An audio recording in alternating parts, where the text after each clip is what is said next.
अब हम cash flow statement के पूरे क्वेश्चंस की बात करेंगे कि कैश फ्लो स्टेटमेंट का पूरा क्वेश्चन अगर आता है तो उसके कौन कौन से कंटेंट हमें कहाँ कहाँ से मिलेंगे और हम उसको स्टडी करेंगे। सबसे पहले हम बात करते हैं कि net profit before tax and extraordinary item, जो इसका पहला पॉइंट होता है। इसको कैलकुलेट कैसे करते हैं? सबसे पहले हमें ये गिवन होता है नेट प्रॉफिट और profit and loss, closing balance and opening balance का डिफरेंस देते हैं। तो ये सरप्लस जो होता है हमारे पास, हमें मिलता कहाँ से है? ये हमें बैलेंस शीट के अंदर, जो हमारी बैलेंस शीट होती है उसमें जो रिजर्व एंड सरप्लस की हेडिंग होती है, रिजर्व एंड सरप्लस, उसकी सब हेडिंग की फॉर्म में हमें मिलता है। तो ये हमें उसमें देखना पड़ता है कि हमें कहाँ से मिलेगा। जितने रिजर्व जो होता है ये भी हमें रिजर्व एंड सरप्लस के अंदर ही मिलता है, जो कि हमें नोट टू अकाउंट में दे रखा होता है। प्रपोज डिविडेंड हम प्रीवियस ईयर का लेते हैं, जो कि नॉर्मली हमें एडजस्टमेंट में गिवन होता है। इसी तरह इंटरिम डिविडेंड जो होता है ये भी हमें एडजस्टमेंट में गिवन होता है। जब हम क्वेश्चन करेंगे तो हमें ज़्यादा क्लियर हो। उसके बाद प्रोविजन फॉर टैक्स, ये शॉर्ट टर्म प्रोविज़न के अंदर लायबिलिटी साइड में शॉर्ट टर्म प्रोविज़न के अंदर गिवन होता है, शॉर्ट टर्म प्रोविज़न में गिवन होता है। एक्स्ट्रा ऑर्डिनरी आइटम हमें प्रॉफिट एंड लॉस की डेबिट साइड में है, वो प्लस होते हैं, और जो क्रेडिट साइड में है वो माइनस होता है। इस तरह से इसके कौन कौन से कंटेंट हमें कहाँ मिलते हैं ये हमें पता होना चाहिए। जब हम इनको प्लस माइनस करते हैं तो ये जो फिगर हमें मिलती है उसे ही हम net profit for tax and extra ordinary item कहते हैं। इसके बाद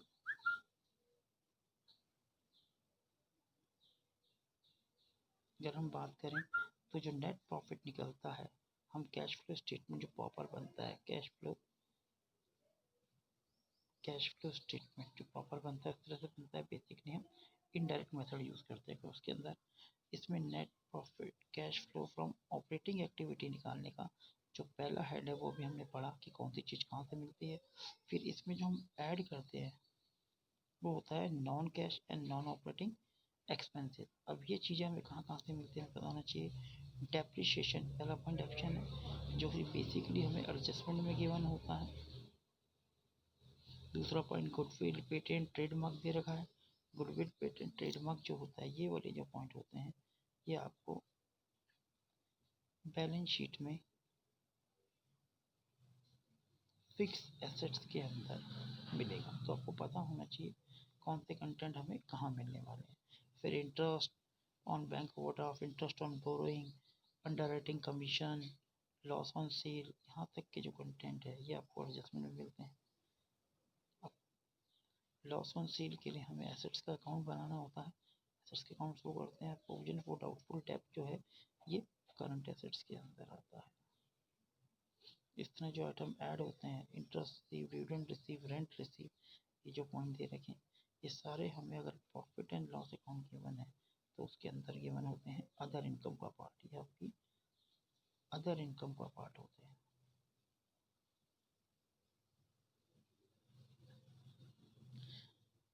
फिर गेन ऑन सेल की हम बात करें तो इसके लिए हम फिक्स एसेट अकाउंट बनाते हैं, जैसा कि हमने इन्वेस्टिंग एक्टिविटी में किया था उसे हम यहाँ पे यूज़ करते हैं। इस तरह से ये जो प्लस करके और ये माइनस करके जो यहाँ पे आंसर आता है उसको हम नाम देते हैं working capital, operating profit before working capital change. तो आपको ये पता होना चाहिए कि कंटेंट हमें कौन से कंटेंट हमें कहाँ से मिलने वाले हैं। इसके बाद अगला पॉइंट जो हमारा आता है, जब हमें operating profit before working capital change मिल जाता है तो इसमें हम ऐड करते हैं increase in current assets, decrease in current liability. और करंट एसेट्स के अंदर क्या क्या आता है आपका? Inventory, trade receivable, accrued income, prepaid expenses, ये सारी करंट एसेट्स होती है। करंट एसेट्स में cash, bank, bank overdraft, short term investment, marketable security, ये सारी चीज़ें इसका पार्ट नहीं होती, क्योंकि हम पढ़ चुके हैं ये कैश एंड कैश इक्वलेंट का पार्ट होती है, जो कि आगे आएगा। इस तरह जो लेस होते हैं वो कौन कौन से पॉइंट है? जो करंट लायबिलिटी है, trade payable, outstanding expense and advance income, ये अगर इंक्रीज करती है तो हम इसे ऐड करते हैं, और ये जो एसेट्स है अगर ये डिक्रीज करती है तो हम इसे ऐड करते हैं। फिर इसका रिवर्स होता है लेस, लेस में एक्जैक्टली रिवर्स होता है। करंट एसेट्स इंक्रीज माइनस होती है और decrease in current liability plus. तो वो चारों के चारों कंटेंट जो हमने इंक्रीज करे डिक्रीज करे थे यहाँ इंक्रीज की कैटेगरी में आ जाते हैं, तो ये सारे माइनस होंगे, और जो करंट लायबिलिटी डिक्रीज करती है वो सारी माइनस होगी। तो ये प्लस की वैल्यू और ये माइनस की वैल्यू को मिला के जो हमारे पास यहाँ पे आंसर जो आता है उसको हम नाम देते हैं कैश जनरेट फ्रॉम ऑपरेशन। अब ये कंटेंट हमें कहाँ मिलते हैं?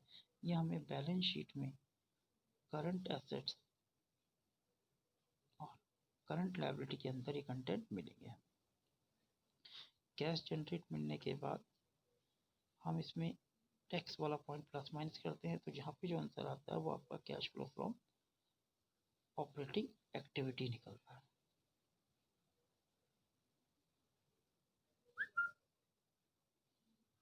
इसके बाद इन्वेस्टिंग एक्टिविटी आता है आपका, क्योंकि ऑपरेटिंग एक्टिविटी का टोटल ये आ गया जैसे हमने यहाँ लिखा।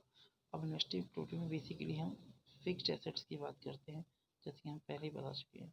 फिक्स एसेट्स में आपकी टेंजिबल एसेट्स भी आती है और इंटेंजिबल एसेट्स भी आती है।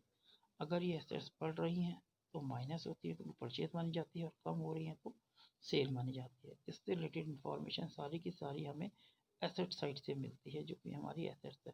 और एसेट्स के अंदर सारी टेंजिबल इंटेंजिबल केवल नॉन करंट एसेट्स, जैसे इसमें लिखा है sale of fix assets, sale of investment, cash and cash including, इसको छोड़ के सारी जो लिखा है। फिर प्रोसीड फ्रॉम इंटेंजिबल एसेट्स, जैसे हम बात करें इंटरेस्ट रिसीव, डिविडेंड रिसीव, अगर हम इसकी बात करें इंटरेस्ट रिसीव, डिविडेंड रिसीव भी हमें एडजस्टमेंट गिवन होता है। रेंट रिसीव एडजस्टमेंट गिवन होगा, या तो एडजस्टमेंट में गिवन होता है या प्रॉफिट एंड लॉस में अदर इनकम का पार्ट होता है। फिर पेमेंट ऑफ परचेज ऑफ, यहाँ से यहाँ तक जो कंटेंट दे रखे हैं वो आउटफ्लो को शो करते हैं हमारे। Payment of purchase of assets, payment of investment, purchase of intangible assets and external item, insurance claim for machine again, ये भी इसका पार्ट होता है। फिर इसको प्लस माइनस करके हमें जो आंसर मिलता है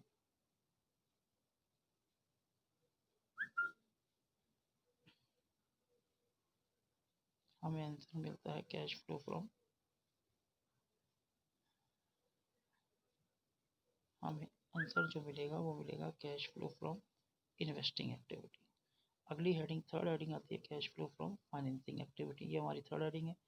फाइनेंसिंग एक्टिविटी से रिलेटेड इन्फॉर्मेशन हमें इक्विटी एंड लायबिलिटी के अंदर मिलती है, इक्विटी एंड लायबिलिटी के अंदर। तो जितने भी हमारे शेयर डिवेंचर वगैरह होते हैं उसमें अगर बढ़ रहे हैं तो प्लस, जैसे proceed from issue of share and debenture, proceed of other long term borrowing, increase and decrease in bank overdraft, ये सारे आपके प्लस वाले पॉइंट होते हैं। फिर अगर हम बात करें पेमेंट ऑफ डिविडेंड, ये कैश जा रहा है। फिर पेमेंट ऑफ इंटरिम डिविडेंड, यहाँ पे भी कैश जा रहा है, माइनस पेमेंट ऑफ इंटरेस्ट, ये सारी नेगेटिव वैल्यू होती है क्योंकि इसमें कैश का आउटफ्लो हो रहा है।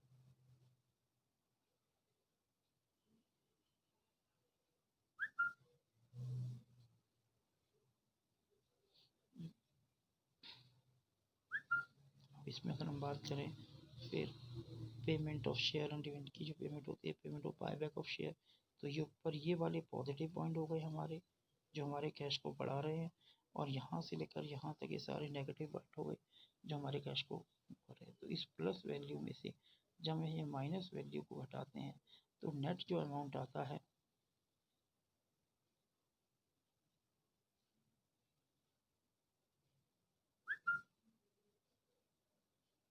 नेट अमाउंट जो हमें मिलता है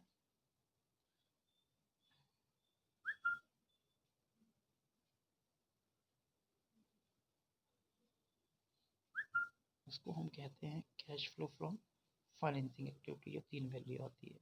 उसके बाद इन्वेस्टिंग, ऑपरेटिंग, फाइनेंसिंग को जो हम फर्स्ट सेकंड थर्ड को ऐड करते हैं, ऑपरेटिंग एक्टिविटी, इन्वेस्टिंग एक्टिविटी और फाइनेंसिंग एक्टिविटी, इनका जो प्लस माइनस होता है, तो ये जो आंसर हमारे पास आता है वो कहलाता है नेट इंक्रीज और decrease in cash and cash equivalent. इसमें हम प्लस करते हैं ओपनिंग बैलेंस और cash and cash equivalent, beginning का जो बैलेंस हमारे पास होता है, क्या क्या है उसमें, cash in hand, cash at bank, short term deposit, current investment, marketable security, इन सबको जो हम इस वैल्यू में यहाँ पे जो वैल्यू आती है उसमें जब हम ये प्लस करते हैं ये सारी चीज़ें, और माइनस क्या करते हैं, माइनस करते हैं cash in hand, cash at bank, closing, तो यहाँ जो आंसर मिलता है ये क्लोजिंग का आंसर मिलता है। मतलब नेट इंक्रीज डिक्रीज में जब हम ये प्लस करते हैं तो जो हमें आंसर मिलता है वो closing cash and cash equivalent मिलता है आपको। तो इस तरह से हम देखते हैं कि पूरा कैश फ्लो स्टेटमेंट इस तरह बनाया जाता है। जब पूरे क्वेश्चन आते हैं तो आपको पता होना चाहिए कि कौन सी एक्टिविटी का कंटेंट हमें कहाँ से मिलने वाला है।